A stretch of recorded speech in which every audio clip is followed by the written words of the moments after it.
Thank you.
வருகின்றாரே வேகம் நிறைவேறும் காலமே வேகம் வருகின்றாரே சந்தோஷமின் நொடியே இயேசு சாந்த சொல்லுவியவர் பள்ளத்தாக்கின் கீழே சாரோனி ரோஜா பாரில் மணந்துதித்தார் பாரில் மணந்துதித்தார். அல்லேலூயா. கர்த்தருடைய நாமம் மகிமைப்படுவதாக. நாம் வேதவசனத்துக்கு நேராக கடந்து போவோம். அதற்கு முன்பாக கொடுத்த காணிக்கைக்காகவும் வேதவசனத்துக்காகவும் பிரதர் மீன்ராஜ் வந்து ஜெபப்படலாம்.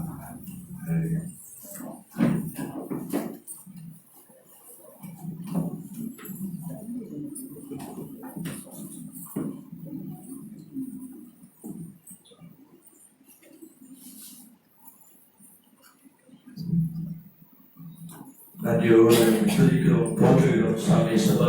அருமையான கிறிஸ்துமஸ் நாளில் ஆண்டவரே நாங்கள் வெறுங்கையா வராதபடி ஆண்டவரே எங்களுக்கு நீங்க கொடுத்த ஆசீர்வாதத்தில் ஒரு சிறு பங்கு நாங்கள் உங்களுக்காக ஆண்டவரே கொடுத்து ஆண்டவரே சபா உங்களை மயப்படுத்த அந்த கிருபைக்காக ஸ்தோத்திரிக்கிறோம்.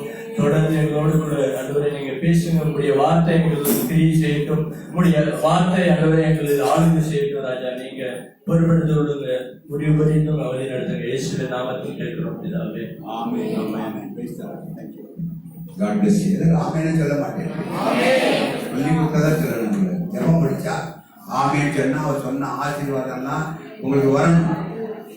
அவர் எடுத்து சொல்றாரு, கொடுத்த கரங்களை ஆசீர்வதிங்கன்ற. நீங்க 3 கரங்களை எப்படி ஆசீர்வதிப்பாரு? ஆமென் ஆமென் சொல்ல. என்ன கேட்டா அவர் ஜெபிக்கும் போதே குறுக்க ஆமென் சொல்ல கற்றுக்கொள்ளலாம். ஆமென் என்பது ஒரு பெரிய வளம் இருக்குது. அதனுடைய கர்த்தர் ஆசீர்வதிப்பாராக. மீண்டும் ஒரு விசை ஆண்டவரும் ரட்சகருமாகிய இயேசு கிறிஸ்து நாமத்தில் உங்கள் அனைவரையும் வாழ்த்தி வரவேற்கிறேன். ஹல்லேலூயா. உங்கள் அனைவருக்கும் கிறிஸ்து பிறப்பின் வாழ்த்துதலை தெரிவித்துக் கொள்கிறேன். இந்த நாளில் நாம் தியானிக்கும்படியாக எடுத்துக்கொண்ட பகுதி லூக்கா எழுதிய சுவிசேஷம் 1ஆம் அதிகாரம் 21ஆம் வசனம் 63ஆம் வசனம்.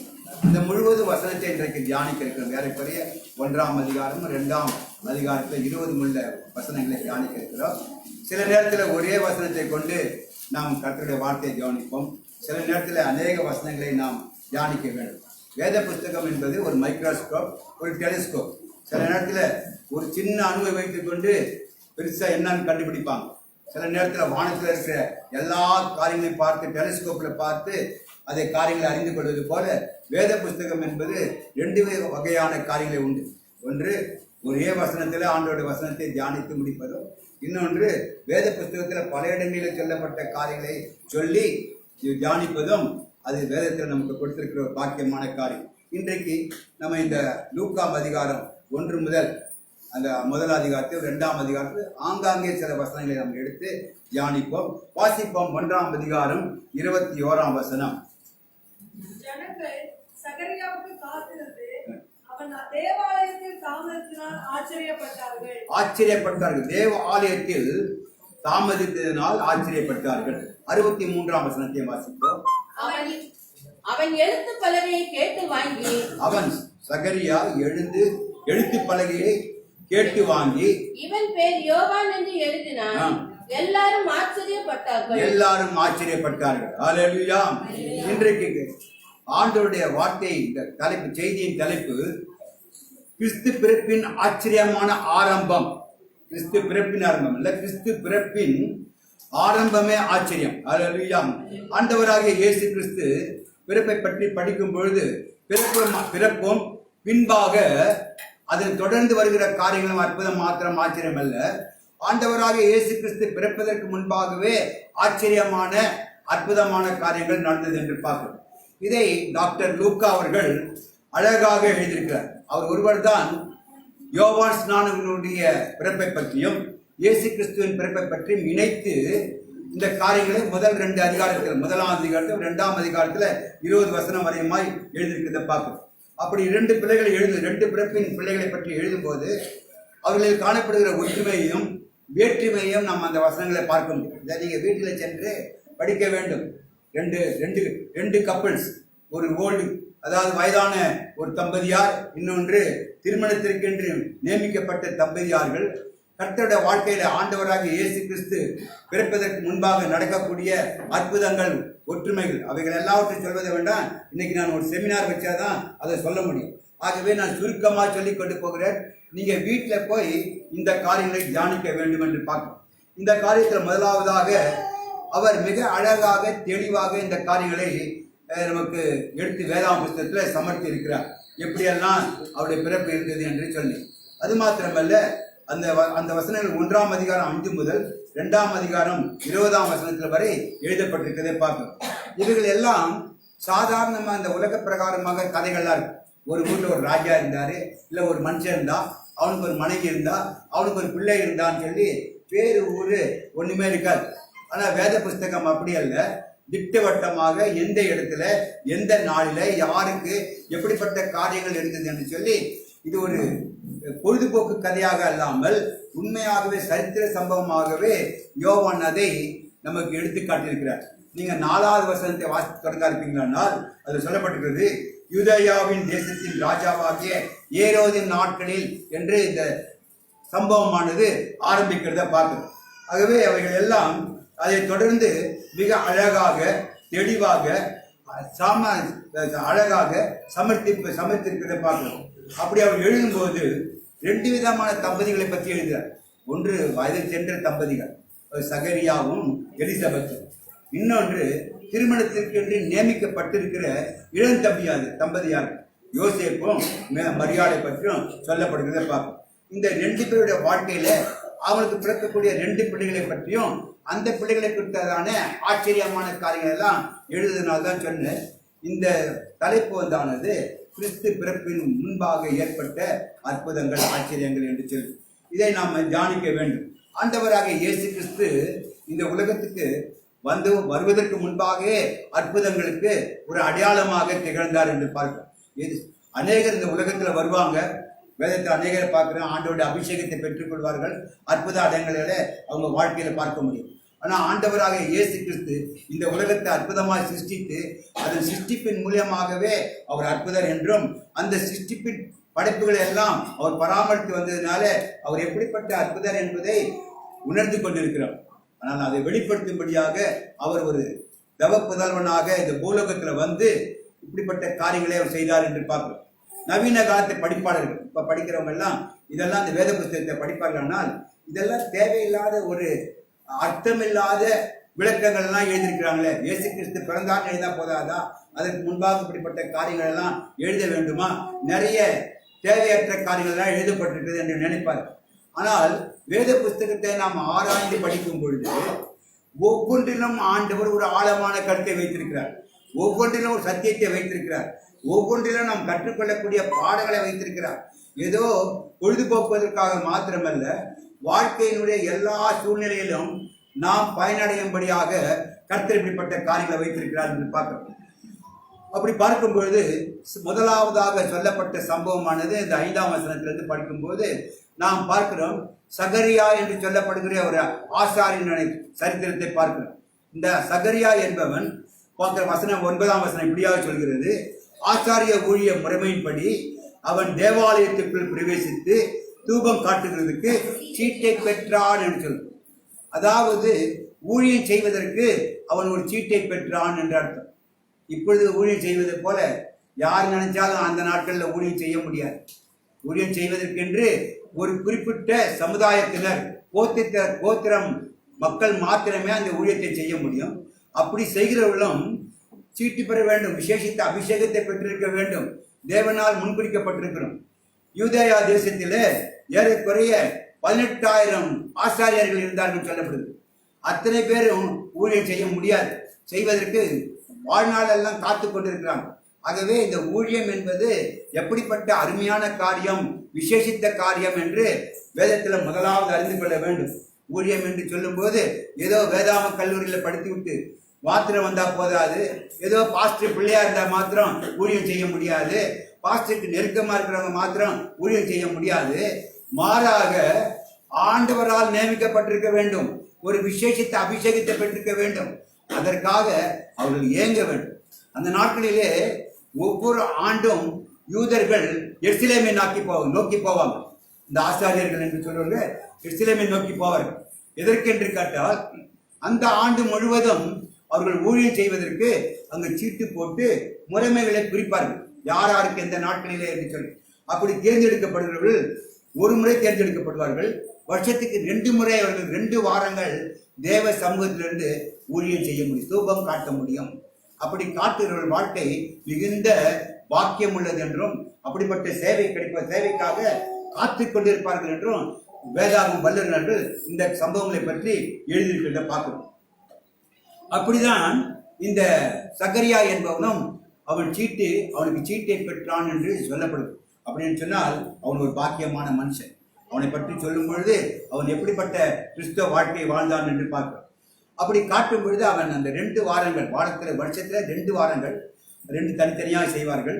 அதை செய்யும் பொழுது அவன் தேவனுடைய சமூகத்திலிருந்து ஜனங்களுக்காக பாவ நிவாரணத்தை பெற்று தூபம் காட்டி ஜனங்களை ஆசீர்வதிக்கக்கூடிய ஒரு பாக்கியத்தை பெற்றவன் என்று பார்க்கிறோம். அப்படி பாக்கியம் பெற்ற மனுஷன் தான் இந்த சகரியா என்று பார்க்கிறோம். அப்படிப்பட்ட பாக்கியம் பெற்ற ஒரு மனுஷனை திருமணம் செய்வதற்கு என்று ஒரு ஆரோனுடைய ஆசாரிய குடும்பத்திலிருந்து வந்த ஒரு மகளில் ஒருத்தி எலிசபெத் என்றிருப்பார். இந்த பாக்கியமான மனுஷனை திருமணம் செய்வதற்கு அவள் தேர்ந்தெடுக்கப்பட்டாள். ஆகவே அவளும் ஒரு பாக்கியவதியான. வேதத்தில் அநேக இடத்துல பெயர்கள் கொடுக்கப்படுவது, குறிப்பாக பெண்கள் பெயரே அதிகமாக சொல்வது. ஆனால் இங்க பார்க்கிறோம், லூக்கா ஆரம்பத்திலேயே ஒரு பெண்ணின் பெயரை பற்றி நாம் பார்க்கிறோம். அவங்க வாழ்க்கையில நடந்த அதிசயத்தையும் அற்புதத்தையும் பார்க்கிறோம். இப்படி 2 பேருமே பாக்கியமா இருந்தாலும் கூட அவங்க வாழ்க்கையில பிள்ளை இல்லாத ஒரு பாக்கியம், பிள்ளையை பெற்றுக்கொள்ளக்கூடிய பாக்கியம் அவர்கிட்ட இல்லாமல் இருந்தது. இது எவ்வளவு பாருங்க. நம்ம நினைப்போம் எல்லா பாக்கியங்களும் ஆண்டவர் ஒருங்கே கொடுப்பதில்லை. சில நேரத்தில் இப்படி பாக்கியத்திற்காக அவங்க காத்து கொண்டிருக்கிறார்கள் பார்க்கணும். ஆகவே இவங்க எப்படி ஏன் இவங்க பிள்ளை பெருக்கல அப்படின்னு கேட்டாக்கா, அவங்க அநியாயம் செய்தாங்களா, அல்லது அக்கிரமம் செய்தாங்களா, பாவத்தில் வாழ்ந்தாங்களா, தேவனுக்கு பிரியம் இல்லாம வாழ்ந்தாங்களா என்று கேட்டால் அப்படி என்று சொல்லப்படவில்லை. வேதவசனம் 6ஆம் வசனம் சொல்லுகிறது அவரை பற்றி, அவர்கள் இருவரும் கத்தரிட்ட சகல கற்பனைகளின் படியையும் நியாயங்களின் படியையும் குற்றமற்றவர்களாய் நடந்து தேவனுக்கு முன்பாக நீதி உள்ளவர்களாய் இருந்தார்கள் சொல்லப்படுகிறது. பாருங்க, எப்படிப்பட்டவர்களுக்கு எப்படிப்பட்ட துன்பங்கள் இருந்துச்சு. நாம் நினைப்போம், நான் கர்த்தருக்கு முன்பாக எல்லாம் நல்லா இருந்தா என் வாழ்க்கையில் எல்லாம் நடக்கணும், எல்லாம் எனக்கு கிடைக்க வேண்டும் என்று பொதுவாக மனுஷனுடைய எண்ணங்கள் அதுதான். நாம் நன்றாக நடக்கணும்னு நினைப்பதற்கு முக்கியமான காரியம் நம்முடைய வாழ்க்கையில நம்ம ஆசீர்வாதமா இருக்கணும், ஒரு குறைவில்லாமல் இருக்க வேண்டும். ஆனாலும் கூட தேவ சித்தமானது வித்தியாசமா இருக்கிறத பார்ப்போம். இந்த தம்பதியார் எல்லாவற்றிலும் சிறந்து விழுந்தால் கர்த்தருக்கு மிக பொருத்தமாய் இருந்தார்கள், பிரியமாய் நடந்தார்கள். பிள்ளைகள் என்பது தேவனால் கொடுக்கப்படுகிற சுதந்திரம், கர்த்தரால் வரும் சுதந்திரம் என்று சொல்லப்படுது. அப்பேற்பட்ட சுதந்திரத்தை இவர்கள் பெற்றுக்கொள்ள முடியவில்லை என்று பார்க்கிறோம். வேதாகமத்தில் பார்க்கிறோம், காலம் தாழ்த்து பெற்ற தாய்மார்கள், பிள்ளைகள் காலம் தாழ்ந்து பிறந்த தாய்மார்கள், அவருடைய பிள்ளைகள் எல்லாம் வேதத்தில் அற்புதமானவர்களாக அல்லது தங்கள் பெற்றோருக்கும் சமுதாயத்துக்கும் ஒரு சிறந்த எடுத்துக்காட்டாக பிரயோஜனம் உள்ளவர்களாக இருந்தார் சொல்றோம். அப்படி நம்ம அந்த பட்டியலில் பார்க்கும்போது ஈசாக்கை பார்க்கிறோம், யாக்கோபை பார்க்கிறோம், அப்புறம் யாரெல்லாம் பார்க்கிறோம், சிம்சோனை பார்க்கிறோம், யோசேப்பை பார்க்கிறோம், சாமுவேலை பார்க்கிறோம், இப்ப யோவான் ஸ்நானகனையும் பார்க்கிறோம். இவர்கள் எல்லாம் தன் தாயாருக்கு காலதாமதமாக பிள்ளை இல்லை என்று சொல்லி அவர்களெல்லாம் வேண்டிக் கொண்டு பிள்ளைக்காக காத்திருந்து பிள்ளை பெற்றுக் கொண்டவர்கள். சில நேரத்தில் நமக்கு சில காரியங்கள் தாமதிக்கும் பொழுது, அதற்காக நாம் ஜெபிக்கும் பொழுது அந்த காரியத்துல விசேஷித்த ஆசீர்வாதங்கள் இருக்கிறது. அதற்காகவே கர்த்தர் சில காரியங்களை தாமதிக்கிறார். நம்ம எந்த ஒரு காரியத்தை நம்ம ஜெபித்து ஆவலோட கேட்கும் போது அதுக்கு ஒரு விசேஷித்த ஒரு முன்னுரிமை நம்ம வாழ்க்கையில் உண்டு. நான் உன்னை பெற்றதே ஜெபம் பண்ணி பெற்றண்டா, உன்னை ஜெபம் பண்ணி பெற்றண்டி அப்படின்னு சொல்ல மாட்டோம்.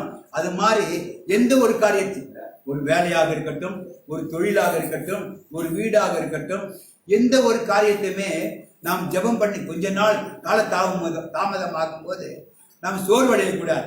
கர்த்தர் ஒரு உன்னதமானதை, ஒரு மிக சிறந்ததை நமக்கு கொடுக்கும்படியாய் காலதாமதத்தை பண்ணுகிறார் என்பதை நாம் அறிந்து கொள்ள வேண்டும். அப்படிப்பட்ட காரியங்களை தான் இங்க பார்க்கிறோம். அப்படி அவர்கள் தெரிந்து கொண்டு தேவன் என்ன பண்றார், தம்முடைய நாமத்திற்கு மகிமையாக அவர் தெரிந்து கொண்டார். பார்க்கிறோம். யாரெல்லாம் வெகு நாட்களாக சில காரியத்தை கட்ட தாமதிக்கிறார்களோ அவருடைய பொறுமைகளுக்கும் அவருடைய தாமதத்திற்கும் விசுவாசத்திற்கும் இரட்டத்தனையாய் பலன் கொடுக்கும்படியாய் கர்த்தர் அவர்களை விசேஷித்த விதமாய் ஆசீர்வதிக்கிறார் என்று பார்க்கிறோம். அவர்கள் அடைந்த நிந்தை அவமானத்திற்கு பதிலாக நல்ல கீர்த்தியை உண்டு பண்ணுகிறார் என்று பார்க்கிறோம். ஆகவே உங்க வாழ்க்கையில சில நேரத்துல நீங்க எதிர்பார்த்த ஆசீர்வாதங்கள் கிடைக்கல, நீங்க எதிர்பார்த்த காரியம் நடக்கலைன்னாக்கா தயவு செய்து கவலைப்படாதீங்க. தொடர்ந்து ஊக்கமா ஜெபித்து கொண்டே இருங்க. கர்த்தர் அற்புதத்தை செய்வார். விசேஷித்தமானதை கர்த்தர் உங்களுக்கு தருவார். அந்த விசுவாசமானதே நமக்கு இருக்க வேண்டும். சில நேரத்துல நமக்கு அப்படிப்பட்ட விசுவாசம் குறைந்து போய்விடும் என்று பார்க்கிறோம். ஆனால் அப்படி நம்ம குறைந்து போவோமானால் நம்ம அந்த ஆசீர்வாதத்தை இழந்து போய்விடும். ஆனால் நிச்சயமாக கர்த்தர் வாக்கு கொடுத்ததை ஒரு பொழுது என்ன பண்ண மாட்டார், நிராகரிக்க மாட்டார். தாமதித்தாலும் அதை கர்த்தர் கொடுப்பார். இங்க பார்க்கிறோம், சகரியா அப்படிப்பட்ட ஒரு மகனுக்கு தகப்பனாய் இருந்தான் என்று பார்க்கிறோம். அவன் தேவ ஆலயத்தில தூபம் காட்டுகிற வேலையில அவன் தேவ ஆலயத்தில் சென்று சீட்டு பெற்று இப்பொழுது ஆலயத்தில சென்று தூபம் காட்டி கொண்டிருக்கிறான். காட்டுகின்ற நேரத்தில் எல்லாரும் வெளியில ஜனங்கள் எல்லாம் காத்து கொண்டிருக்கிறார்கள் அவனுடைய ஆசீர்வாதத்தை பெற்றும்படியார். அவன் தூபம் காட்டி அவருடைய பாவங்கள் எல்லாம் மன்னிக்கப்பட்டது என்று சொல்லி கர்த்தருடைய பலிகளை ஏற்றுக்கொண்டார் என்று சொல்லி வெளியில வந்த ஆசீர்வாதத்துக்காக கூட்டமாக காத்து கொண்டிருக்கிறார் என்று பார்க்கிறோம். ஆனால் சகரியா மகா பரிசுத்த ஸ்தலத்தில அவன் இருந்து என்ன பண்ண கர்த்தரை ஆராதித்துக் கொண்டிருக்கையில் அங்கு பார்க்கிற 11ஆம் வசனம் இப்படியாக சொல்கிறது, அப்பொழுது கர்த்தருடைய தூதன் ஒருவன் தூப பீடத்தின் வலது பக்கத்திலே நின்று அவனுக்கு தரிசனமானான் சொல்லு. என்ன ஒரு அற்புதமான ஒரு ஊழியம், ஒரு சேவை ஆண்டவருக்கு செய்யும். நம்ம எத்தனை பேர் ஆலயத்துக்கு வந்து திருப்திகரமா போறோம். இன்றைக்கு நான் ஆண்டவர் சந்தித்தார், என்னோட பேசினார், எனக்கு ஒரு சமாதானம் இருந்தது, எனக்கு ஒரு சந்தோஷம் இருந்தது அப்படி சொல்லி எத்தனை பேர் நம்ம போறோம். ஆனா அப்படிதான் தேவ ஆலயம் என்பது நாம் வரும்பொழுது ஒரு எதிர்பார்ப்போடு வருவோமானால், இன்றைக்கு ஆண்டவர் என்னோட பேச வேண்டும், என்னோட கர்த்தர் இடைப்பட வேண்டும் என்று ஒரு ஆயத்தத்தோடு நம்ம வருவோமானால், காத்து கொண்டிருப்போமானால் கர்த்தர் நிச்சயமாக நமக்கு ஆசீர்வாதத்தை கொடுப்பார். ஹல்லேலூயா. அதுக்கு அங்க எல்லாம் காத்து கொண்டிருந்தான்னு பார்க்கிறோம். அப்பொழுது அந்த தூதனை பார்த்து அவன் பயந்தான் என்று பார்க்கிறோம். அது பார்க்கிற அடுத்த வசனம் சொல்றது 12ஆம் வசனம், சகரியா அவனை கண்டு கலங்கி பயம் அடைந்தான். விசேஷித்தமா ஒன்றை பார்க்கும் பொழுது நிச்சயமாக பயப்படதான் வரும். அதனால்தான் எப்பெல்லாம் தூதர்கள் யார் முன்னாலெல்லாம் வர்றாங்களோ முதல் வார்த்தை சொல்றதே பயப்படாதேன்னு சொல்றது. ஏன் என்று கேட்டால் ஒரு வித்தியாசமா இதுவரைக்கும் பார்க்காத ஒரு ஆளை அன்றைக்கு பார்ப்பதனால ஒரு பயம் வரும் என்று. ஆகவே அவன் சொல்கிறான் பயப்படாதே அப்படின்னு சொல்லிவிட்டு தொடர்ந்து அவனை நோக்கி பார்த்து அவனுக்கு சில ஆசீர்வாதங்களை கேட்கிறான். என்ன சொல்றான், முதலாவது உன் வேண்டுதல்கள் கேட்கப்பட்டது என்று சொல்றான். அடுத்தது உன் மனைவியாகிய எலிசபெத்து உனக்கு ஒரு குமாரனை பெறுவாள், அவனுக்கு யோவான் என்று பெயரிடுவாயாக என்று சொல்லி 14ஆம் வசனத்தில் சொல்ற மற்றும் பல காரியங்கள் சொல்ற. உனக்கு சந்தோஷமும் மகிழ்ச்சி உண்டாகும், அவன் பிறப்பின் நிமித்தம் அநேகர் சந்தோஷப்படுவார்கள், அவன் கர்த்தருக்கு முன்பாக பெரியவனாய் இருப்பான், திராட்சரசமும் மதுவும் குடியான், தன் தாயின் வயிற்றில் இருக்கும் பொழுது பரிசுத்த ஆவியால் நிரப்பப்பட்டிருப்பான், அவன் இஸ்ரவேல் சந்ததியாரில் அநேகரை அவர்கள் தேவனாகிய கர்த்தரிடத்தில் திருப்புவான், பிதாக்களுடைய இருதயத்தை பிள்ளைகளிடத்திலும் கீழ்ப்படியாதவர்களை நீதிமானுடைய ஞானத்திற்கு திருப்பி உத்தமமான ஜனத்தை கர்த்தருக்கு ஆயத்தப்படுத்தும்படியாக அவன் எலியாவின் ஆவியும் பலமும் உண்டவனாய் அவனுக்கு முன்பாக நடப்பான் என்று. இப்படிப்பட்ட ஒரு வாக்கு தத்தம் ஒன்று வந்திருந்தா அந்த தகப்பன் தாய் எப்படிப்பட்ட சந்தோஷம் அடைஞ்சிருக்கான். தேவதூதன் வந்து ஒரே வார்த்தையில உனக்கு ஒரு குமாரனை கொடுப்பான்னு சொல்வதற்கு பதிலாக அவன் எப்படியெல்லாம் இருப்பான், அவனுக்கு என்ன பேர் கொடுக்கணும். இன்னைக்கு நிறைய பெற்றோருக்கு பிரச்சனையே பேர் கொடுக்குது. பிள்ளை பெற்றுருவாங்க, என்ன பேர் கொடுக்கலாம், அதுக்கு ஒரு ஆலோசனை வேணும், அதுக்கு பாஸ்டரோட சஜஷன் வேணும். ஆனா ஆண்டவர் அவனுக்கு ஒரு பேரை என்ன கொடுக்கணும்ன்ற அவரே சொல்லித்தாரு. ஹல்லேலூயா. தூதன் மூலியமாய் அர்ப்பணிக்கிறார். அவனுக்கு உன் பிள்ளை பெறுவார் சொல்லி சந்தோஷமாய் கொடுக்கும்போது அவன் அதை என்ன பண்ணிருக்கணும், சந்தோஷமா ஏற்றுக்கொண்டிருக்க வேண்டும். ஆனால் சில நேரத்தில் தேவன் கர்த்தர் நமக்கு பதிலை கொடுக்கும்போது சந்தேகம் வர்றதை பார்க்கும். அவன் பார்க்குற என்ன சந்தேகம், அடுத்த வசனத்தில் சொல்றான், அப்பொழுது சகரியா தேவதூதனை நோக்கி, இதை நான் எதனால் அறிவேன், நான் கிழவனாயிருக்கிறேன், நான் என் மனைவியும் வயதை சென்றவளா இருக்கிறாளே என்ற சந்தேகம். இன்னைக்கு நிறைய பேர் ஜெபம் அப்படிதான் ஜெபிப்பாங்க, ஜெபிச்சு முடிச்சோன்னு நான் ரெகுலராக ஜெபம் பண்ணிட்டு தான் போறேன், ஒன்றும் நடக்க மாட்டேங்குது. நம்முடைய விசுவாசம் அப்படி இருக்கக்கூடாது. நம்முடைய விசுவாசம் தேவனுடைய சமூகத்தில் வேண்டிக் கொள்ளும் பொழுது நிச்சயமாக தருவார் என்ற விசுவாசத்தோடு திரும்ப போகணும். கால தாமதமானாலும் அதை செய்வார் என்று பார்க்க வேண்டும். இங்கே பார்க்கிறோம், இவன் ஒரு பெரிய சந்தேகத்தை ஒரு தேவதூதன் இவ்வளவு அழகாக நேர்த்தியாக விரிவாக சொன்ன பிறகும் கூட அவனுக்கு ஒரு அவிசுவாசம் வரதை பார்க்க. பிரியமான தேவனுடைய பிள்ளைகளே, அவன் ஏதோ சாதாரண ஒரு விசுவாசி கிடையாது, புதுசாக ரட்சிக்கப்பட்ட விசுவாசி கிடையாது. அவன் வயதை சென்றவன், ஆசாரிய ஊழியம் செய்கிறவன், மற்றவர்களுக்கு போதிக்கிறவன். கர்த்தருடைய வார்த்தையை பற்றி இந்த ஊழியம் அல்லாத நாட்களிலே மற்றவர்களுக்கு போதிக்கிறவன். அப்படி போதிக்கிறவனுக்கு கர்த்தருடைய வார்த்தை உண்டாகும் போது அவன் கேட்கிறான், இதை நான் எதனால அறிந்து கொள்வேன் அப்படின்னு சொன்னாக்கா எப்படி நடக்கும் அப்படின்னு சொல்லிட்டு அவனுக்கு ஆண்டவருக்கே ஒரு சஜஷன் கொடுக்குறான். நான் வயது சென்றவன், நான் கிழவனாயிட்டேன் அப்படின்னா எனக்கு பலன் இல்லாதவன், என் மனைவியும் வயது சென்றவள், இது எப்படி நடக்கும் என்று சொல்லி அவன் சொல்றதை பார்க்கும்.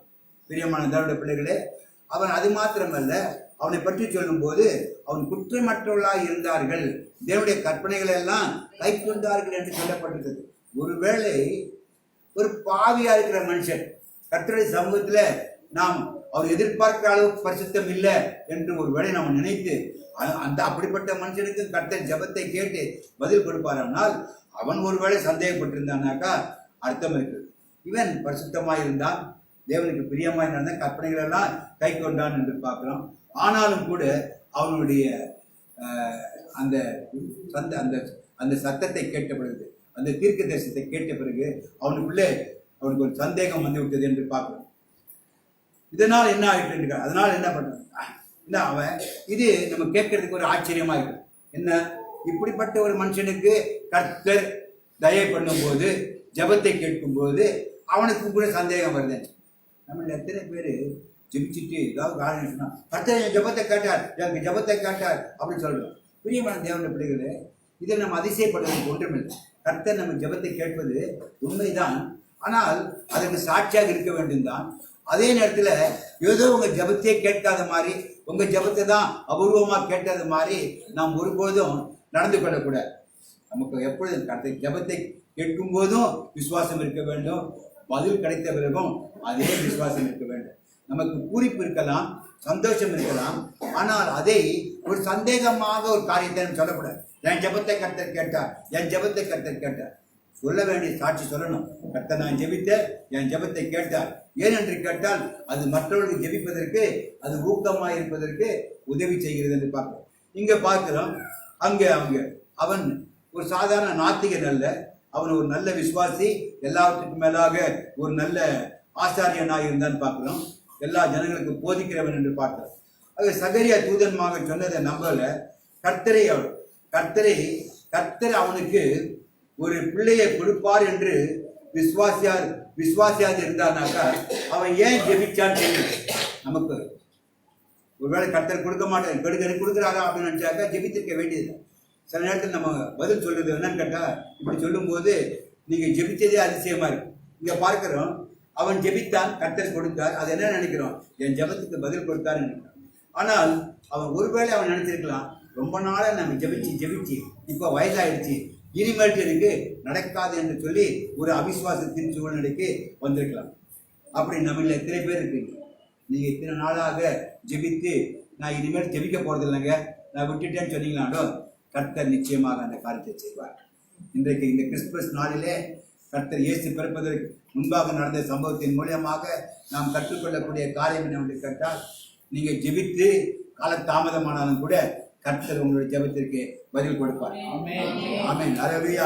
என்ன நல்ல சத்தமா சொல்லிருக்கோம். ஹல்லேலூயா. சகரியாவின் ஜெபத்திற்கு பதில் கிடைக்கும் என்பதை அவன் நம்ப தவறிவிட்டான். அதன் பலன் என்னவென்று பார்த்தால் சகரியா எல்லாவற்றிலும் நம்மை விட சிறந்த மனுஷனாக இருந்தார். நம்மை விட சிறந்த மனுஷனாக இருந்தான். சிறந்த மனுஷனாக இருந்தார். இருந்தும் எதினால் அறிவேன் என்று கேட்டதுனால அவனுடைய தூதனுடைய கேட்டதுனால அதை ஆண்டவருக்கு கோபத்தை உண்டாக்கினான் என்று தூதன் அந்த செய்தியை கொடுக்கிறவனுக்கு ஒரு துக்கத்தை உண்டாக்கினான். நீங்க யாராவது ஒரு காரியத்தை சொல்லி அனுப்புறீங்க, உங்க நீங்க இப்படி செய்யறேன்னு சொல்லி அதை சொல்லி அனுப்புற ஆள்கிட்ட அதெல்லாம் நடக்காதுங்க சொல்ல மாட்டான்னு சொன்னாக்கா செய்தவனுக்கு எப்படி இருக்கும்? என்னடா அவன் சொல்லி அனுப்பிச்சா நம்முடைய வார்த்தையே நம்ப மாட்டேன்றான்னு சொல்லி. பிரியமான தேவனுடைய பிள்ளைகளே, அதனுடைய முடிவு என்னாச்சு? இப்படிப்பட்ட சம்பவங்கள் வேதத்தில் நிறைய பார்க்கணும். அடையாளம் கேட்கலாமா? இப்படிப்பட்ட ஒரு ஆசாரியன், தேவனுடைய மனுஷன், கர்த்தரின் ஜெபத்தை காத்து கொண்டிருந்த மனுஷன் எனக்கு ஒரு அடையாளத்தை கொடுங்க அப்படின்னு கேட்கலாமா? நம்ம கேட்கலாமா அப்படின்னு கேட்டாக்கா வேதத்துல 2 விதமாக இருக்கிறத பார்க்க.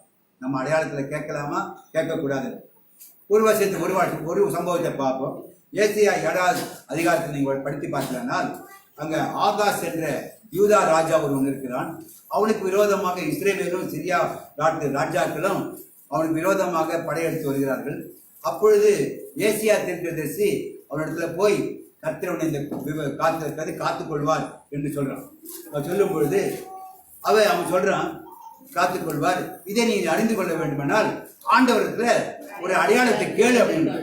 ஆண்டவர் இங்க சொல்றாரு, ஆண்டவனை காப்பாற்ற போறாருப்பா, உனக்கு அற்புதத்தை செய்ய போறாருப்பா அப்படின்னு சொல்லும் பொழுது உனக்கு சந்தேகம் இருந்தாக்கா ஒரு அடையாளத்தோட கேட்டுப்பார் அப்படின்னு சொல்றான். ஆனா அவன் என்ன சொல்றான், நான் ஆண்டவரை பட்சிக்க மாட்டேன், எனக்கு ஆண்டவரை சோதிக்க மாட்டேன் அப்படின்னு சொல்றதை பார்க்கலாம். பிரியமான தேவனுடைய 10ஆம் வசனத்துல 14ஆம் வசனத்தை நீங்க வீட்டில் சென்று படித்து பாருங்க. இது எதை காட்டுகிறதுன்னு கேட்டா ஆண்டவருக்கு கீழ்ப்படியாமையை காட்டுகிறது. எப்பொழுது நம்ம ஆண்டவர் செய்யணும்னு சொல்கிறாரோ அதை நம்ம செய்யணும். ஒரு அடையாளத்தை கேளுன்னா கேட்டுட வேண்டியதான், அதை கேட்கவில்லை என்று பார்க்கணும். சகரியா அடையாளத்தை கேட்டது என்பது பாவம். ஆனால் ஆகாசு அடையாளத்தை கேட்காதது பாவம். ஆக 2மே வேதத்தில். ஆண்டவர் நமக்கு எப்போ அடையாளத்தை ஒரு காரியத்தை சொல்லிவிட்டார், எல்லாம் சொல்லி நடக்கும் சொன்ன பிறகு அதற்கு பின்பாக அடையாளத்தை கேட்பது என்று அதுல சில ரகசியங்கள் இருக்கிறத பார்க்கிறோம்.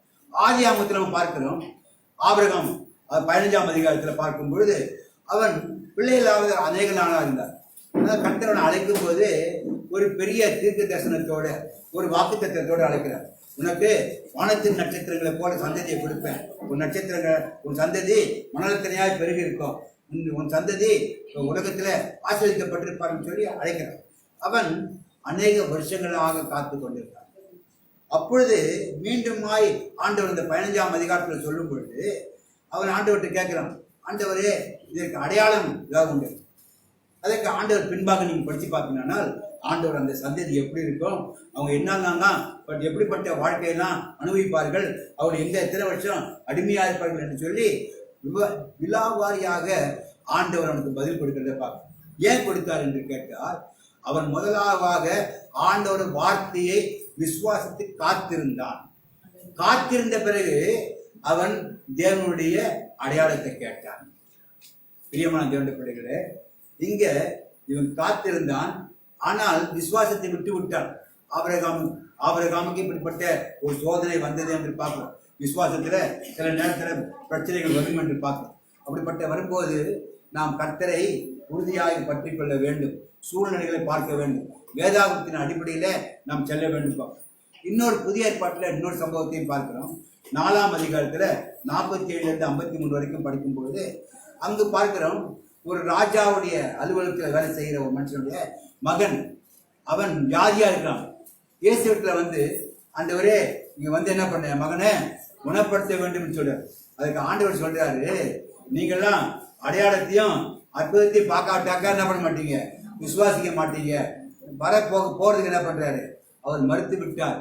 ஆனாலும் அவர் மீண்டும் மீண்டார், நீங்க வர வேண்டும் என்று சொல்றாரு. உடனே ஆண்டவர் சொல்றாரு, நீ போ, உன் பிள்ளை குணமடைந்தான் சொல்லு. உடனே அந்த வார்த்தையை நம்பி போனா போற வழியிலேயே அவர் சுஸ்தமான கடன் கட்டி படுவது கட்ட மகிமைப்படும். ஆகவே கர்த்தருடைய வார்த்தைகளை விசுவாசிக்கிறது. ஒருவேளை நாம் அற்புதங்களையும் அடையாளங்களையும் எதிர்பார்த்து கொண்டிருப்போமானால் ஆண்டவர் சொல்ற வார்த்தையை நம்புங்க. ஆண்டவர் சொல்ற வார்த்தையை விசுவாசிங்க. ஏனென்று கேட்டால் எல்லாருக்கும் கர்த்தர் அற்புதங்களையும் அடையாளங்களையும் காட்டிக் கொண்டிருக்க மாட்டார்.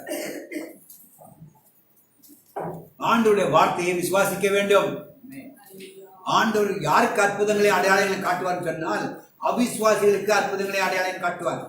வேதத்தை அறிந்து வாக்குத்தத்தங்களை உறுதியாய் பற்றி கொண்ட மக்கள் கர்த்தருடைய வார்த்தை என்ன பண்ணும்? உறுதியாய் பற்றி கொள்ள வேண்டும், அதை விசுவாசிக்க வேண்டும். ஒவ்வொரு நாளும் சொல்லி உங்க வாழ்க்கையில இந்த வார்த்தை சொல்லியிருக்கிறீர் ஆண்டவரே, இந்த வார்த்தை என்னுடைய வாழ்க்கையில நிஜமாக வேண்டும் என்று சொல்லும் பொழுது வானமும் பூமி ஒழிந்து போகும். ஆண்டோடைய வார்த்தை ஒரு நாளும் ஒழிந்து போவதில்லை. அதுதான் சொல்லப்படுது. ஆகவே ஆண்டவரிடத்தில் என்ன செய்யணும்? பார்த்து கேட்க வேண்டும் என்று பார்க்கணும். சகரியாவின் அவிசுவாசத்துல என்ன நடந்தது என்று கேட்டால் அவன் பேசக்கூடாதனால் போய்விட்டான் என்று பார்க்கணும். வேதம் இப்படியா சொல்கிறது, விசுவாசம் இல்லாதவன் தேவனுக்கு பிரியமாயிருப்பது கூடாத காரியம் என்று எபிரேயர் 11ஆம் அதிகாரம் 6ஆம் வசனம் சொல்கிறது. மற்றும் சொல்ல 1 யோவான் 5ஆம் அதிகாரம் 4ஆம் வசனம் சொல்கிறது, நம்முடைய விசுவாசமே உலகத்தை ஜெயிக்கிற ஜெயம். ஹல்லேலூயா. நாம் எல்லாம் ஜெயம் கொண்டவர்கள் என்று பாடுகிறோம், ஜெயம் கொண்டவர்களின் பிள்ளைகள் என்று சொல்லுகிறோம். நம்முடைய விசுவாசமானது ஜெயமா இருக்க வேண்டும் என்று சொன்னால் நாம் நம்முடைய விசுவாசத்தில் இருக்க வேண்டும்.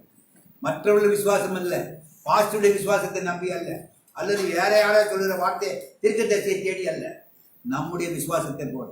நான் தீர்க்கதரிசிகளையோ தீர்க்க தரிசனம் கேட்பதை பற்றி பல சொல்லல. அநேக தீர்க்க தரிசனங்களையும் நாடி போவாங்க, அது தவறு என்று சொல்லுகிறேன். ஆண்டவர் உங்களுக்கு என்று வேத புஸ்தகத்தை கொடுத்திருக்கிறார். நீங்கள் ஜெபிக்கும் போது கர்த்தர் உங்களுக்கு வாக்குத்தத்தங்களை கொடுக்கிறார். அந்த வாக்குத்தத்தங்களை நீங்கள் விசுவாசிக்க வேண்டும். உங்களுடைய அனுதின வாழ்க்கையில அதை அபியாசப்படுத்த வேண்டும். இல்லை என்று சொன்னால் நீங்க ஜெபிப்பதிலும் வேதம் வாசிப்பதிலும் எந்த விதமான பிரயோஜனம் இருக்காது. இங்க பார்க்கிறோம், சகரியா விசுவாசிக்காமல் போய்விட்டான், அவிசுவாசமானான் பார்க்க. அதனுடைய பலன் என்ன?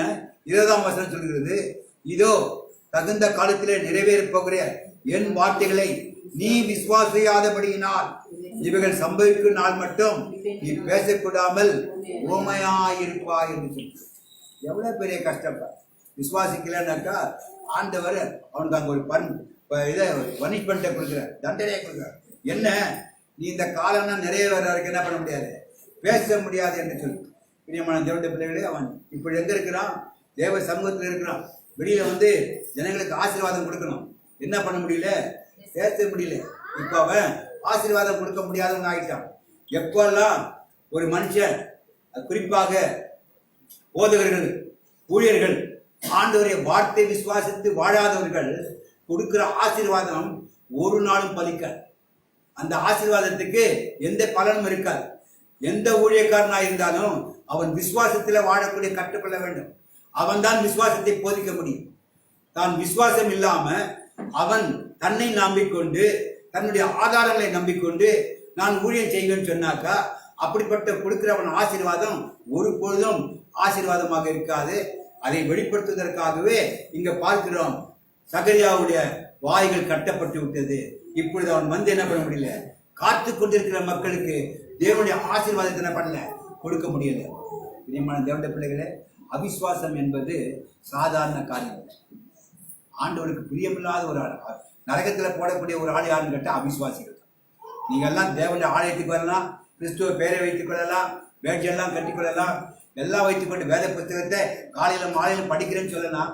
ஆனா உங்க வாழ்க்கையில விசுவாசம் இல்லாத ஒரு வாழ்க்கையை நீங்க வாழ்வீங்களா? விசுவாசம் இல்லை என்று சொன்னா என்ன அர்த்தம்? உங்க சுயமா வாழ்வது, உங்க சுய புத்தியில வாழ்வது, கர்த்தரை சார்ந்து அல்லது கர்த்தரிடத்துல ஆலோசனை கேட்டு வாழாத வாழ்க்கை தான் விசுவாசம் இல்லாத வாழ்க்கை. அதற்கு ஆண்டவர்கிட்ட நம்ம நிறைய கிருபைகளை பெற்றுக்கொள்ள வேண்டும். பார்க்கிறோம், கர்த்தரால் அனுப்பப்பட்ட தேவ தூதனின் வார்த்தை சகரியாவை ஆசிரிக்காவிட்டார் என்று சொல்கிறேன். கர்த்தரால் அனுப்பப்பட்ட ஒரு தூதன் வார்த்தை சகரியாவால் ஆசிரியக்கப்படாவிட்டால் சகரியாவின் வார்த்தை எப்படி மற்றவர்களுக்கு ஆசீர்வாதமாக இருக்கும்? வெறும் வார்த்தையாக இருக்குமே தவிர அந்த வார்த்தையில எந்த விதமான பயனும் இருக்குன்னு சொல்ல முடியும். பின்பு அவன் மனைவி கற்பமானாள் என்று அப்படின்னு அர்த்தம். கர்த்தர் நீ விசுவாசிக்காவிட்டாலும், ஒருவேளை நானா இருந்தாக்க என்ன பண்ணி, என் வார்த்தை விசுவாசிக்கலையா, உனக்கு ஒண்ணும் கிடையாது படான். இன்னும் நினைச்சாக்கா ஒன்னே போட்டுக்கலாம். இவ்வளவு நாள ஆசாரிய உத்தியம் போட்டுக்கிட்டு சீட்டை வாங்கிட்டு வந்து எனக்கு முன்பாக மற்றவங்களுக்காக பாவத்தை அறிக்கையெல்லாம் செய்ய முடியாது வர, மற்றவங்க பாவத்தை மன்னிக்கிறேன்னு கேட்குற, எப்படி நீ மன்னிப்பாங்கன்னு சொல்லி விசுவாசத்தில் வரவே சொல்லி கொன்று கூட போட்டு. ஆனால் தேவன் இரக்கம் உள்ளவர். அவர் என்ன பண்ணல, கொன்று போடவில்லை என்று பார்க்கணும். அவர் விசுவாசத்தின் நிமித்தமாக அவனுக்கு எந்த விதமான இந்த பனிஷ்மெண்ட்டை கொடுத்ததை சிறிய, அதாவது பேசாமல் இருக்க முடியாது செய்தாரே தவிர வேறு எந்த விதத்தில் என்ன பண்ணல, தடை பண்ணவில்லை என்று பார்க்கணும். ஆகவே ஜனங்களுக்கு முன்னால நிந்தையாக கர்த்தர் அவனை வைத்தார் என்று பார்க்கணும். அவன் மேல கோபப்பட்டாலும் கூட அவனை அழித்து விடவில்லை என்று பார்க்கணும். அது மாத்திரமல்ல, நீ அவிசுவாசத்தினால உன் மனைவி எலிசபெத்து பிள்ளை பெறமாட்டாள் என்று அந்த ஆசீர்வாதத்தையும் தடை பண்ண விடவில்லை. நாம் உண்மையற்றவர்களாக இருந்தாலும் தேவன் உண்மையுள்ளவர். பார்க்கிறோம். இங்கே பார்க்கும்போது மரியாள் விசுவாசித்தார். எலிசபெத் விசுவாசித்தால் அதற்காக அவர் என்ன பண்றார், ஒரு அருமையான பாட்டை பின்னாலே பாடுறத 38ஆம் வசனத்தில் இங்கே பார்க்கிறோம்.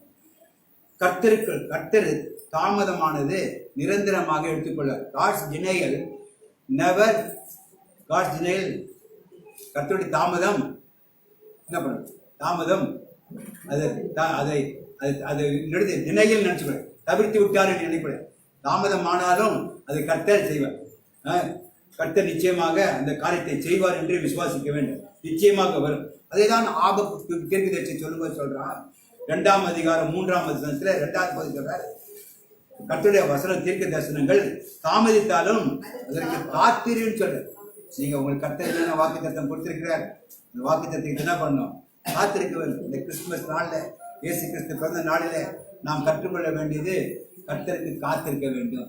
கர்த்தருடைய வார்த்தைக்கு காத்திருக்க வேண்டும். சொல்லப்படும் காத்திருது அது நிச்சயமாய் வரும். பக்கத்தில் பார்த்து சொல்லுங்க, நீங்க எதிர்பார்க்கிறது நிச்சயமாய் வரும் சொல்லுங்க. ஹல்லேலூயா.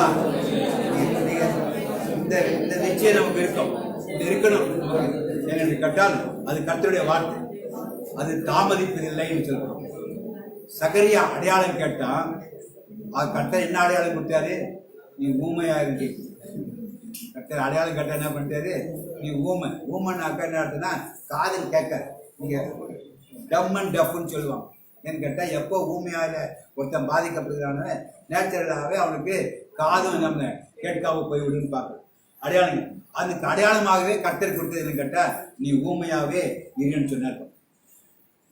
சகரியாவின் சிக்ஷை அது அவனுக்கு அனுகூலமாக இருந்ததுன்னு பார்க்கணும். நீங்க பின்னால் வசனத்தை படித்து பார்க்கணும்னால் அவனுக்கு பிள்ளையெல்லாம் பிறந்து பேர் வைக்கும் பொழுது அவன் என்ன பேர் இங்கே பேசி கொண்டிருந்தாங்க, அது என்ன வைக்கலாம் என்று அவன் மனைவி நினைத்தாள் என்றெல்லாம் அவனுக்கு ஒன்றும் என்ன பண்ணல, காதில் விடலை. ஆனால் அவன்கிட்ட ஒரு எழுத்து பலகையை கொடுத்து எழுதி இந்த பேருக்கு என்ன, பிள்ளைக்கு என்ன பேர் வைக்கலான்னு சொல்லும்போது அவன் யோவான் என்றான். அப்போ எல்லாரும் ஆச்சரியப்பட்டார்கள். பிரியமான தேவனுடைய பிள்ளைகளே, ஆண்டவர் பிறப்பதற்கு முன்பாகவே நடத்துகிற காரியங்கள் இதை ஆண்டவர் ஏற்கனவே முன்குறித்தார். அந்த பிள்ளைக்கு பேரு யோவான் என்று சொல்லி அவன் எப்படிப்பட்டவனாக இருப்பான்னு சொல்லி ஏசாயா தீர்க்கதரிசியில் சொல்லப்பட்டிருக்கிறது. அவன் மனாந்திரத்தில் வழியை ஆயத்தப்பட்டவனாக இருப்பான்னு சொல்லி அநேக அவன் சொன்ன அந்த தீர்க்க தரிசனங்கள்லாம் நிறைவேறுகிறத பார்க்கிறோம். பிரியமான தேவனுடைய பிள்ளைகளே, ஆண்டவர் நமக்கு ஆசீர்வாதங்களை வைத்திருக்கிறார், வாக்குத்தத்தங்களை கொடுத்திருக்கிறார். அந்த வாக்குத்தத்தங்களை நாம் விசுவாசிக்க வேண்டும். இல்லை என்று சொன்னால் அந்த ஆசீர்வாதத்தை அனுபவிக்கக்கூடிய சந்தோஷத்தை நாம் இழந்து போயிடும். ஆண்டவர் கொடுக்கிறேன்னு சொன்னதை ஒரு பொழுது தடை செய்ய மாட்டார். நிச்சயமாக உங்க வாழ்க்கையில அதை செய்வார் என்று பார்க்கிறோம். கர்த்தர் அவன் மேல் மிக இரக்கமாக இருந்தார் என்று பார்க்கிறோம். நம்ம வாழ்க்கையில இந்த அவிசுவாசம் என்பது வராதபடி பார்த்துக் கொள்ள வேண்டும். பரிசுத்த பவுலுடைய வாழ்க்கையை பார்க்கும்போது அநேக பாடுகள் கூட கடந்து போனான். ஆனாலும் அவன் ஆண்டவர்கிட்ட கேட்கும் பொழுது, ஆண்டவரே இந்த எடுத்து போட சொல்லும் போது ஆண்டவர் சொன்னாரு, இந்த முள் அவனுக்கு என்ன இருக்கான் இருக்கட்டும், அது அதுல அவனுக்கு என்ன இருக்குது, பலன் இருக்குன்னு சொல்லி அவனுக்கு ஒரு சாந்தத்தை, ஒரு ஆறுதலான வார்த்தையை கொடுத்தார். ஏன்னு கேட்டா சில நேரத்தில் நம்ம காரியங்கள், நம்முடைய ஜெபிக்கிற காரியத்துல செய்யாமல் இருப்பதற்கு காரியம் என்ன, அதுல ஒரு நன்மை வைத்திருக்கிறார். பவுலுக்கு அவன் பெருமை பாராட்டாதபடிக்கு அந்த முள் கொடுக்கப்பட்டதுனால சில நேரத்தில் நம்முடைய வாழ்க்கையில ஆண்டவர் சில காரியங்களை அனுமதித்திருப்பார்கள், அதை சந்தோஷமாய் ஏற்றுக்கொள்ள வேண்டும். அதில் ஒரு பெரிய ஆவிக்குரிய ஆசீர்வாதத்தை நாம் அடைய வேண்டும். அநேகர் இந்த முறுமுறுப்பதுனாலே தங்களுடைய ஆசீர்வாதத்தை என்ன பண்ணிட்டாங்க, இழந்து போயிட்டாங்க. வனாந்திரத்தில் 6 லட்சம் புருஷர்களை ஆண்டவர் அழைத்து கொண்டு விடுதலையாக்கி கொண்டு வந்தார். அவருக்கு வாக்குத்தத்தம் பண்ணது பாலம் தேர்ந்து ஒரு தேசத்தை உங்களுக்கு கொடுப்பேன்னு சொன்னார்.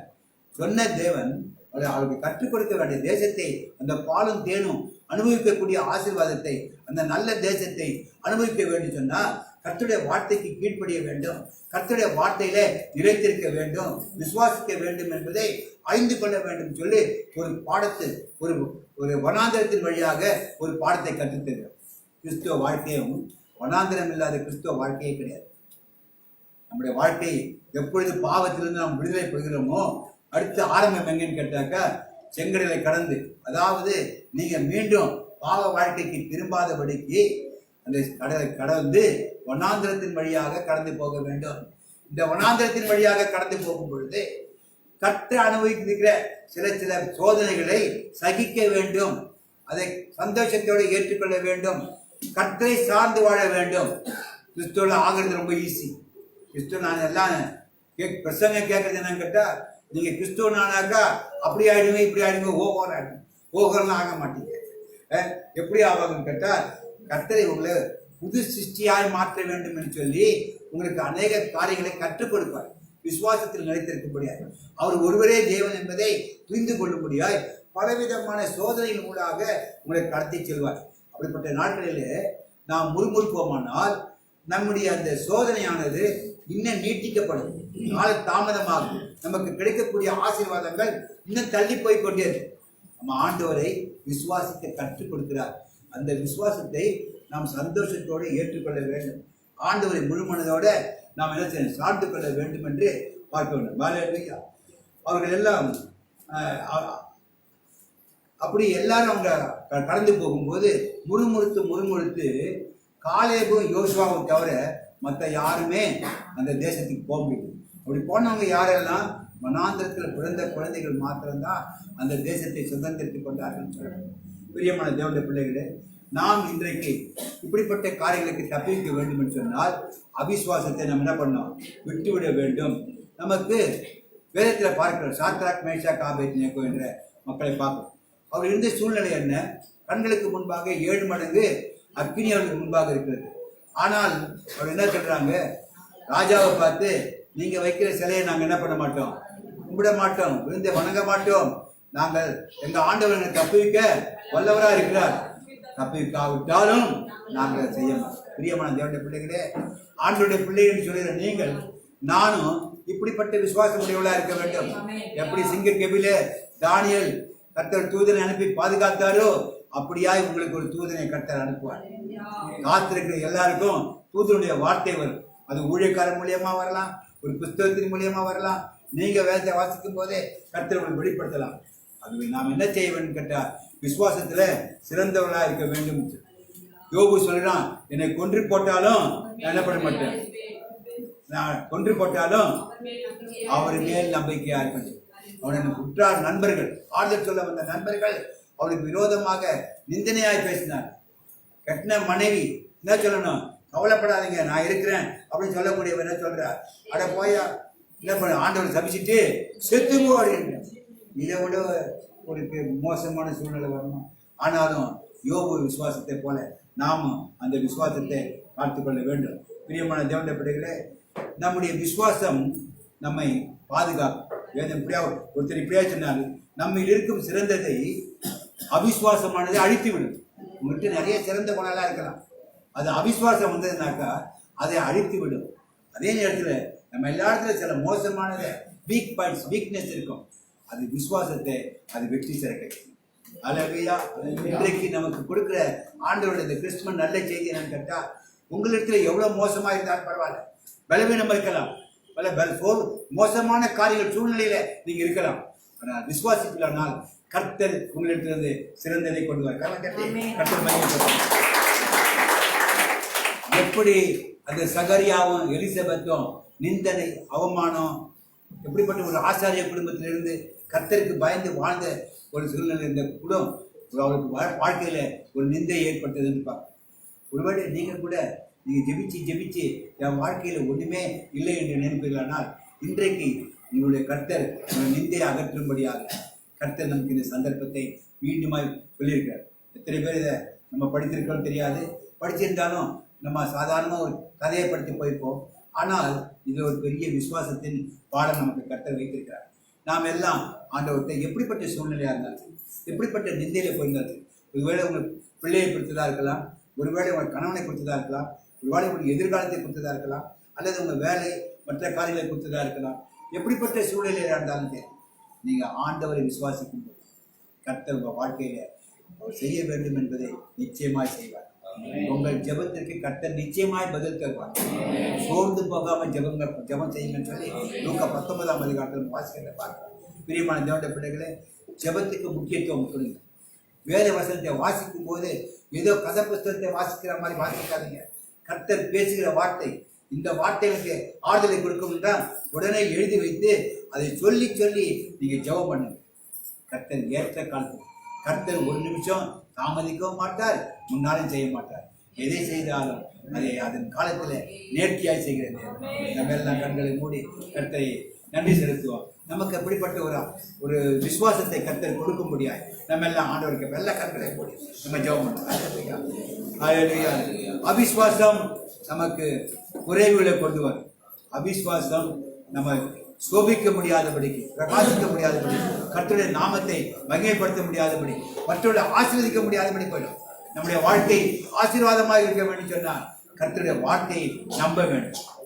நீங்க யாருக்கு எதை சொன்னாலும் கர்த்தருடைய வார்த்தையை சொல்லுங்க. பயமுறுத்துற வார்த்தையை சொல்லாதீங்க. வார்த்தை சூழ்நிலை எப்படி வேணா இருக்கட்டும், ஒரே வார்த்தை சொல்லுங்க, தேவனால கூட. தேவனால கூடாத காரியம் ஒன்றுமில்லை என்று சொல்லப்படும். வேதத்துல இப்படி விசுவாசத்தை பத்தி அநேக காரியங்கள் சொல்லப்பட்டிருக்கிறது. அவைகள் எல்லாம் நமக்கு எடுத்துக்காட்டாக இருக்கிறது. நாம எல்லாம் ஜெபம் பண்ணுவோம், கர்த்தாவே எனக்கு இந்த விசுவாசத்தை தாருங்க. இங்க பார்க்கிறோம், இந்த கப்பல்ஸை பார்க்கும்போது சகரியாவும் எலிசபெத்தை பார்க்கும்போது சகரியா அவிசுவாசித்தான், எலிசபெத் விசுவாசித்தான். மரியாதை யோசேப்பை எடுத்துக்கொள்ளும் போது யோசேப்பு மரியாதை விசுவாசித்தார், இங்க சகரியா அவிசுவாசித்தார். எலிசபெத்து ஆபிரகாம் சாராளை பார்க்கும்போது ஆபிரகாம் விசுவாசித்தார். குடும்பத்துல எல்லாருமே ஒத்து வருவாங்கன்னு நினைக்க கூடாது. நீங்க என்ன பண்ணணும், உங்க விசுவாசத்தை என்ன பண்ணக்கூடாது, விட்டு விடக்கூடாது. ஒருவர் விசுவாசத்தில் இருக்கும்போது நீ சொல்றது நடக்காதுன்னு சொல்லாதீங்க. இருந்தாலும் சொல்லி நீங்க வெட்கப்பட்டு போவீங்க. யார் அவிசுவாசங்களோ அவங்க வெட்கப்பட்டு போயிடுவாங்க. வேதத்தினுடைய பார்க்கிறோம், மாற்றி மாற்றி சம்பவம் உங்களை பார்க்கிறோம். பிரியமான தேவனுடைய பிள்ளைகளே, கர்த்தர் என்னுடைய நாய் குடும்பத்தில் விசுவாசம் உள்ளவனாக இருக்க வேண்டும் என்று சொல்லுங்க. அப்படி இருப்பீங்களானால் உங்களால தேவனுடைய நாமம் மையப்படும், உங்களால குடும்பத்தில் அற்புதம் ஏற்படும். அல்லேலூயா. எல்லாம் கேட்போம், ஆண்டவரே என் விசுவாசத்தை வர்த்திக்க பண்ணுங்க. சீஷர்கள் ஆண்டவர் இயேசுகிட்ட போய் கேட்டாங்க, ஆண்டவரே என் விசுவாசத்தை வர்த்திக்க பண்ணுங்க ஆண்டவரே சொன்னதை பார்க்கிறோம். அல்லேலூயா. நம்ம கேட்போம், ஒருவேளை இன்னைக்கு உங்க விசுவாசம் கம்மியா இருக்குமானால் நீங்க விசுவாசத்தை ஆண்டவரே என் விசுவாசத்தை பெருக்குங்க, ஆண்டவரே என் விசுவாசத்தை பெருக்க செய்யுங்க ஆண்டவரே. நம்ம எல்லாம் ஜெபிப்போம். ஆண்டவர் நம்முடைய ஜெபத்தை கேட்கிற தேவனா இருக்கிறார், ஜெபத்தை கேட்கிற தேவனா இருப்பார். எல்லாம் கேட்போம், ஆண்டவர்கிட்ட கேட்போமா. நீங்க இவ்வளவு நேரம் பிரசங்க கேட்டது பெருசு இல்லை, ஆண்டவர்கிட்ட சொல்லுங்க, ஆண்டவரே என் அவிசுவாசத்தை விட்டு எடுத்து போடுங்க ஆண்டவரே, எனக்கு விசுவாசத்தை தாருங்க ஆண்டவரே. அல்லேலூயா. எலிசபெத்தை போல, ஒரு மரியாதை போல, ஒரு ஆபிரகாமை போல எனக்கு விசுவாசத்தை தாருங்க, நான் நம்புவதற்கு கிருபையை தாருங்க. ஒரு சாத்ராக் மேஷாக் ஆபேத்நேகோ போல, அல்லேலூயா, தானியேலை போல ஆண்டவரே, ஆபிரகாமை போல ஆண்டவரே விசுவாசத்துல நான் வல்லவனாக்குங்க ஆண்டவரே. எல்லாம் கேட்போமா, வாயில மூடி சத்தமாக எல்லாம் கேட்போம். ஆண்டவரே வாழ்வை பிள்ளைகளை கேளுங்க. வரப்போற காலம் மோசமான காலம் தான். நமக்கு முன்பாக இருக்கிற எதிர்காலம் பயங்களை உண்டுபடலாம். ஆனால் என்னை அழைத்த தேவன் உண்மை உள்ளவர், என்னை கடைசி மட்டும் காக்க வல்லவராக இருக்கிறார். இடர நமக்கு எதிர்க்க வந்தாலும் முடிய பரியந்தம் நம்ம காக்க வல்லவராக இருப்பார். அல்லேலூயா. நம்ம எல்லாம் கட்டை நன்றியோடு சொல்லப்படுவோம். அல்லேலூயா. கூடுமே எல்லாம் கூடுமே, உம்மாலே எல்லாம்